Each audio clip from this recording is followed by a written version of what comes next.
Okay, I'm gonna take you off, and then I'm gonna come back. Okay, no problem.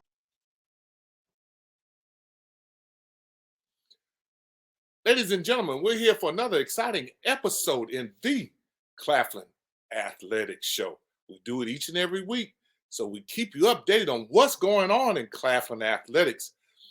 Boy, we got the hottest sport going, and that's the track program.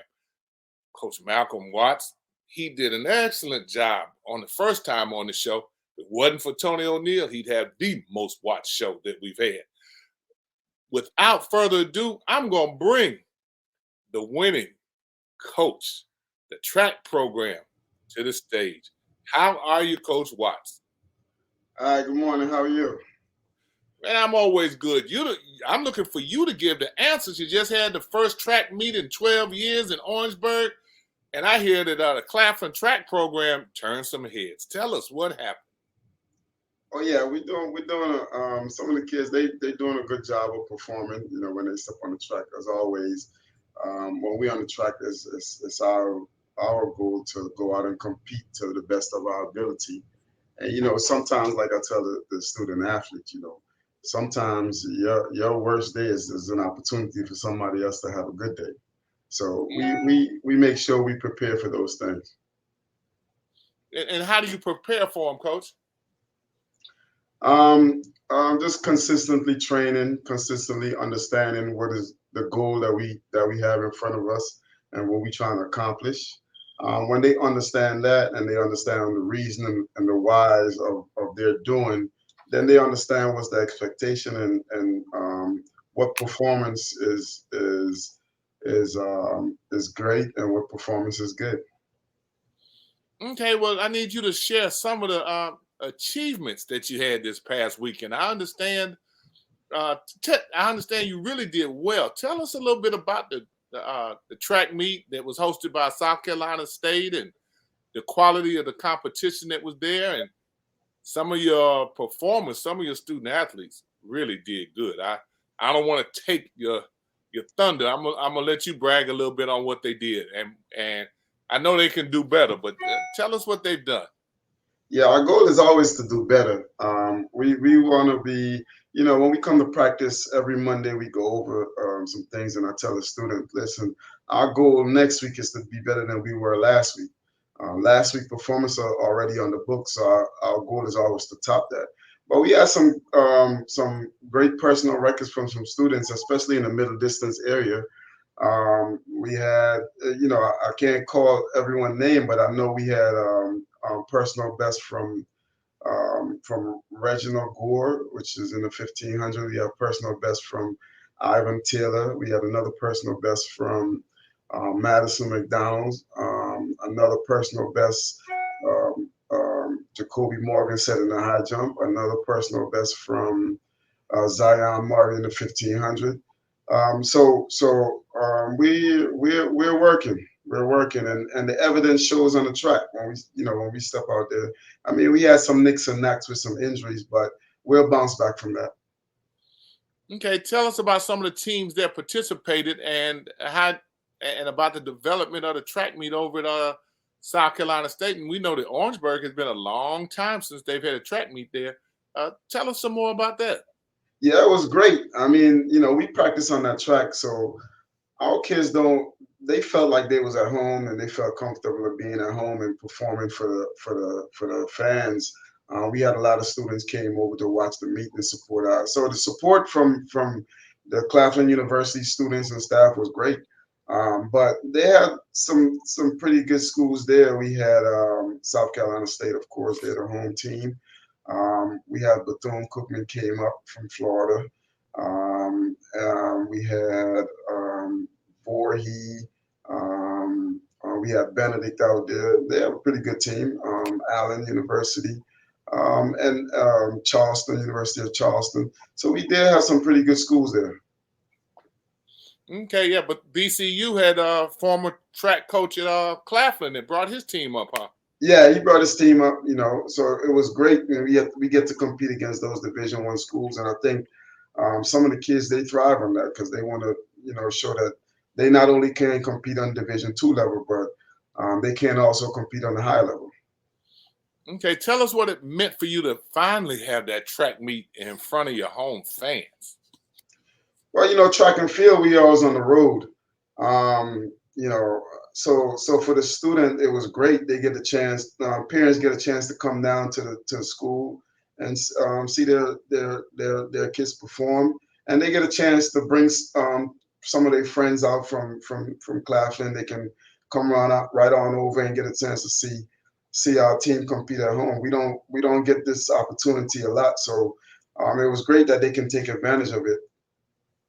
And that's exactly where I was trying to go. To be on the road all the time, and then to be able to have one there in Orangeburg. And I keep reiterating the point that it's been 12 years. Right. How did your student athletes feel finally being in front of the home crowd? Because it's like playing basketball. You play in everybody else's gym, and then you finally come home and play in your own gym. Right. Coach, what was that like for them and for you? I think is great. They get, a lot of times they talk about what they do, and when they go on the road, how they perform, they talk about it to their friends, their family. But it's nothing like being there and getting to see what they mean when they say, I won my race, or, I performed well. It's nothing like being there. You can see the event going on, and people cheering for you, and you got the posters, and everyone come out and really support you. That support is great, because in order to succeed in life, you need support, and when the student athletes see that, they feel good about themselves. Oh, exactly. Now I got a little excitement from laid back Coach Watts. I mean, he's so laid back, y'all. I mean, I finally got him to come out. I kept trying to pull that out of him, but it had to be a difference. And I just having the kids be able to play at home and compete at home in front of everybody is just that excites me. Just to be able to do that and to have the students there. That in itself. Most definitely, that's exciting, and I and I see it on the students. They talk about it. They came out there, and they, throughout the week, they talk about it, and they talk about what they want to do, and what they think they're capable of doing, and they went out and performed. Wow, tell me a little bit. It looks like your women's program is finally starting to come around, and your relay teams. You had the 4x100 finish fourth, and the 4x400 finished third. Tell us a little bit about how you felt they did. Yeah, I feel the women team is coming along. Like I said, I'm getting the pieces in here, to get that program up there with the men program, and I feel like it's going really, really great. The girls now, they buying into what we're doing, and I think they're really enjoying it, and they see the success that the men having, and and for some of them, because they see the success that their teammates is having, they really stepping up and coming forward, and I look forward to building that team, and having a great program next year. Okay, tell us a little bit, Coach? I'm not having to pull this from y'all. Y'all see this? Tell us a little bit about, everybody likes the sprints and the relays. Right. For them to be able to, be in the money, tell us a little bit about those events. Well, if looking at things, when you at an HBCU, most of the time, the sprints and relays would cause that excitement. So anytime you have the relays and the sprint going on, people want to see it. Everybody likes speed, right? Not saying the distance race is not important, but everybody likes speed. They like to see you go from point A to point B real fast, and they don't have to sit around and watch you go around in circles. So anytime you at a HBCU, people want to see that you have athletes that can get you down the track fast. Mm-hmm. But like I said, we're that's the area we have a lot of great athletes, and we're going to continue to prosper in that area. Okay. I'm gonna stop trying to pull more from him, y'all, because he almost acted like he wasn't at the event. But Coach, you had some men really do well. Mr. Anderson finished second in the 400 meters. Now, saying they did the personal best, how does that relate to the people that they were competing against? Because you had some people in the money, Coach, And I just think you're underselling them because you know, yeah, we did a person, yeah, they coach, you had people in the money. And I mean, you had some Division I programs there. And Claflin Track Team showed up and showed out, men and women, coach. I'm more excited about it than laid back. Coach, I tell you, for me, it's not that I'm not excited, but when I talk to the students, we don't compete against Division I or Division II or Division III. We just compete on who's on the track. So if you step on the track, we're gonna be ready that day. So hopefully you're ready because we don't run against uniforms. If you have a lane in that heat that we're in, we're gonna compete. Okay, y'all, you heard it from Coach. Coach, I'm gonna back it up, Coach. When do you compete again? We train and we prepare for every scenario. I walk through it with the student athletes before they race. I walk through it, tell them what's going to happen, so they understand why they on that track. And like I said, it doesn't matter what uniform the other team got on. Sometimes the people in our uniform is our own enemy. So our job is to perform the best of our ability, regardless of what uniform color or what uniform they're wearing. We prepare like that in practice. So when we step on the track, the expectations is there for us to perform. Okay, Coach, when do you step on the track next? We're going to Georgia Tech this weekend. We'll compete on Friday and Saturday.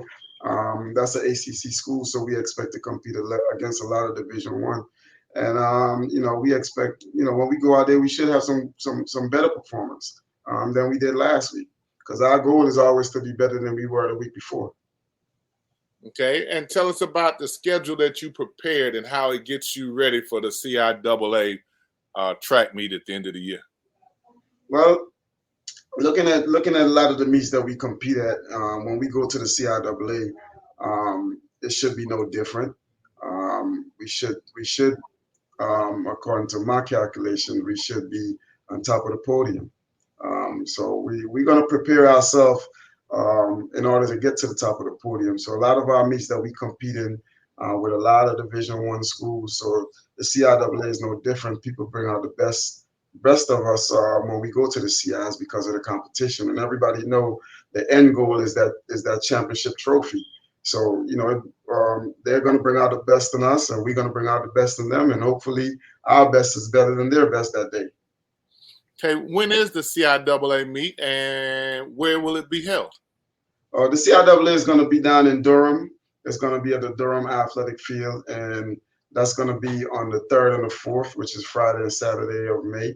And hopefully we can have a lot of fans and parents and alumni come out and support us. Okay, between now and then, you have a couple more meets between the one in Georgia Tech and the one there. So what else do you have on the schedule that's upcoming so that your parents and Claflin alums can be in a position to come out and support? Yeah, we're gonna go to Georgia Tech, and then we're gonna take the week before the conference to really train and get better and just fine tune a lot of things that we're trying to accomplish. Before the conference, we always take that week to prepare ourselves for what's next, and we always gonna take a week off before that to make sure that we tune everything down and get all the nicks and the knacks out. So when we go to conference, we can be at our best. So we're going to go to Georgia Tech on the 19th and 20th. Then the next week, we're going to take that weekend off. And then we're going to be at conference ready to go the first weekend in May. Okay. And do you have some student athletes that have qualified to compete after that? Yeah, we have we have a couple of student athletes that's on the national list, and they rank very high on the national list. So they're going to be out there competing. We're trying to get down. Our goal is always to be first, and we're going to keep working until we get there. Okay, how do the student athletes qualify to go to the nationals? You have a set time in every event. You have a set time that they need to run to qualify. we have probably about 4 or 5 athletes right now on that list, and we still trying to get our relay down to number one. We had a couple of injuries that set us back, but that's part of the sport. And but we should bounce back this week. Matter of fact, I think this weekend is going to be the first time the entire relay have the opportunity to run together. So we'll see what that performance look like. Even though we finished second last week, it wasn't the primary team that's out there, but those guys, like I said, the next it's always next man up. So the guys prepare for that. So we're gonna go out there with our 18 this weekend and see how they perform. And hopefully I get my 4x1 back. We got a couple of guys with some hamstring strain, and we working with the trainer to get those guys back on the team. So on the field, I'm sorry. So once they step back on the field and we have this put together, it should be some great results coming this next meet. Okay, share with us some of those guys or young ladies that have already qualified to make the nationals and with their times. Kind of give us an idea of who they are so you know who to look for and who to congratulate and encourage to continue to do better. Well, we have Riley, Javon Riley in the hurdles. He was there last year, so you understand what it takes to get back there. We have Chan in the 400. He's there. We have our entire 4x4 relay team. So that's so this weekend those guys should be lower on their time. Like I said, and we have Zion who's coming back from a hamstring injury that he had 2 weeks ago at USC. So hopefully we'll get him back at 100% this week, and we should be ready to go. And some of those names we have heard on the show: Chan, Javon Riley, Zion Murray. We've heard those names. Those are gentlemen. Let me not leave out our 200-meter specialist. This guy won the 200 indoors.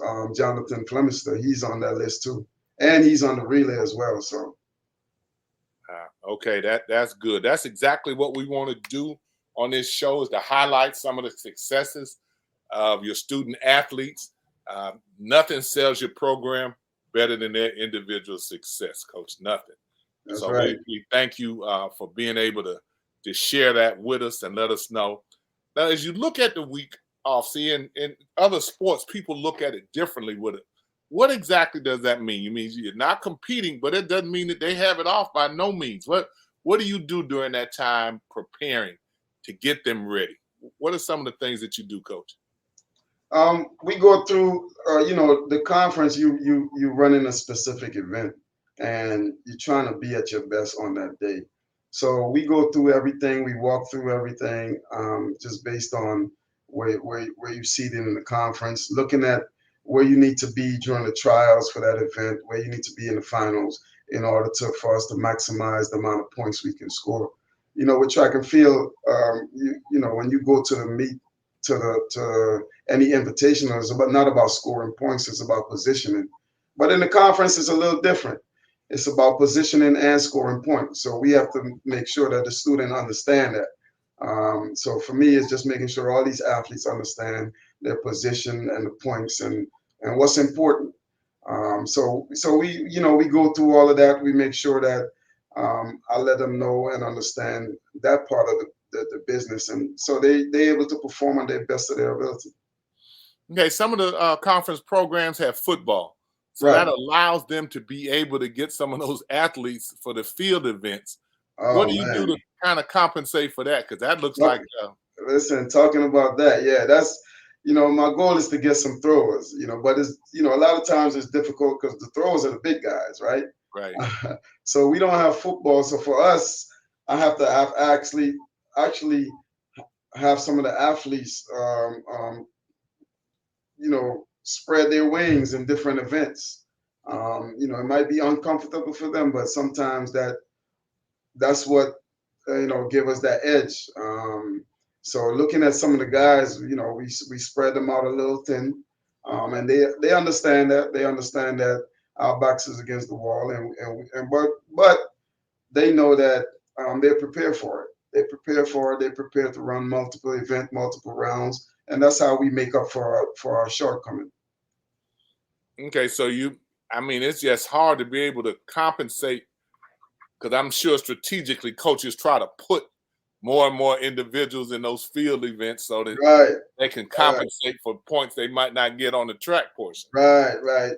Actually, we got a guy that he's been training for the javelin. He's doing pretty well right now, so he'll go out there. We got a couple of guys that's been pole vaulting. They did well indoors, and they're gonna come back and try to do the pole vault outdoor as well. So we've been making some adjustments, and we'll make it work. Okay, before I go, I need you to talk a little bit about that ranking. That first ranking came out. Claflin was ranked. So tell everybody about that. Yeah. The first ranking that came out, we was number 16. Like I said, we got some performance from some guys that's stepping up. We after this weekend, I'm looking for us to get back in there. With Zion being healthy, our 4x4, and if we can get our 4x1 healthy, we'll be right back in there. Okay. Well, Coach, we appreciate you taking the time to meet with us and share the successes of your student athletes. Is there something that I didn't ask you about that you would like to share with everybody, or an individual that you like to make sure people know who they are, or something like that? This is your opportunity to make sure that we don't forget them. Yeah, I think I appreciate what you're doing, and we always look to invite the alumni and parents and everybody to come out and support us. When we do a lot of meets in Columbia and some of these neighboring universities, so they can come out and support us. We always appreciate the support, and we'll continue to build this program, and you will always see a difference. And like I said, moving forward, we're gonna continue to perform. We're gonna continue to look to be at our best on Saturday or Friday, whatever day we're running. And I think for the most part, I think our student athletes understand that. I always talk to them about it to make sure that they're prepared. And but I think for us, it's just getting that support. That's community support, whether it's alumni, friends, family, admin. We're looking to get that support to continue to grow this program in a direction where we can be. We want to be on top of the national podium one day. Right. So that's my vision, and that's my goal. And so for me, it's just having the community support us in whatever we choose to do. And if we compete in here, we would like people to come out and support a student athlete. Well, thank you very much for that. We appreciate it very much.